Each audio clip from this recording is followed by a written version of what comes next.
జాతీయ మహాసభల విజయవంతం కోసం విరాళాల సేకరణ. ఈరోజు బెల్లంపల్లి పట్టణంలో సిపిఐ రాష్ట్ర సమితి సభ్యులు మిట్టపల్లి వెంకటస్వామి సమక్షంలో విరాళాల సేకరణ ప్రారంభించడం జరిగింది. సిపిఐ రాష్ట్ర సమితి సభ్యులు మిట్టపల్లి వెంకటస్వామి మాట్లాడుతూ,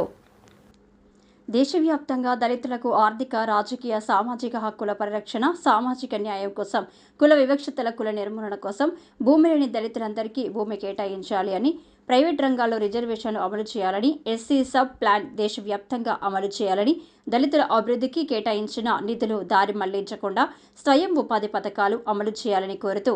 దేశవ్యాప్తంగా ఆందోళన పోరాటాలు నిర్వహించుటకు భవిష్యత్ కార్యాచరణను రూపొందించుకొని దేశవ్యాప్తంగా నిర్మాణ ప్రతిష్టను పెంపొందించుకోవడానికి జనవరి 5, 6, 7 తేదీలలో హైదరాబాద్లో జరుగు జాతీయ 2వ మహాసభలకు దేశవ్యాప్తంగా 1000 మంది ప్రతినిధులు హాజరవుతున్నారు. ఈ మహాసభల విజయవంతం కోసం ఆర్థిక సహాయ సహకారాలు అందించగలరని విజ్ఞప్తి చేస్తూ అఖిల భారత దళిత హక్కుల ఉద్యమం హైదరాబాద్లో జనవరి 5, 6, 7 తేదీలలో జరుగు జాతీయ 2వ మహాసభల విజయవంతం కొరకు విరాళాలు సేకరిస్తున్న డిహెచ్పిఎస్ నాయకులకు, వ్యాపార వర్గాలు, కార్మికులు, ప్రజలందరూ వారికి సహకరించాలని వారు పిలుపునిచ్చారు. ఈ కార్యక్రమంలో డిహెచ్పిఎస్ నిర్మాణ బాధ్యులు దాగం మల్లేష్, డిహెచ్పిఎస్ జిల్లా కార్యదర్శి దేవి పోచన్న,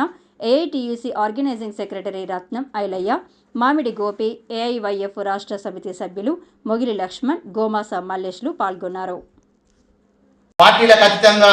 దళిత హక్కుల పోరాట సమితి నిర్వహించే పోరాటాల్లో అన్ని వర్గాల ప్రజలు, అన్ని వర్గాల దళితులు పాల్గొని ప్రజల పక్షాన్ని నిలబడే భారత కమ్యూనిస్ట్ పార్టీ అనుబంధ సంఘంగా పనిచేస్తున్న దళిత హక్కుల పోరాట సమితికి రాబోయే కాలంలో చేయూతనిచ్చి ఆశీర్వదించాలని అన్ని వర్గాల ప్రజలకు విజ్ఞప్తి చేస్తాను.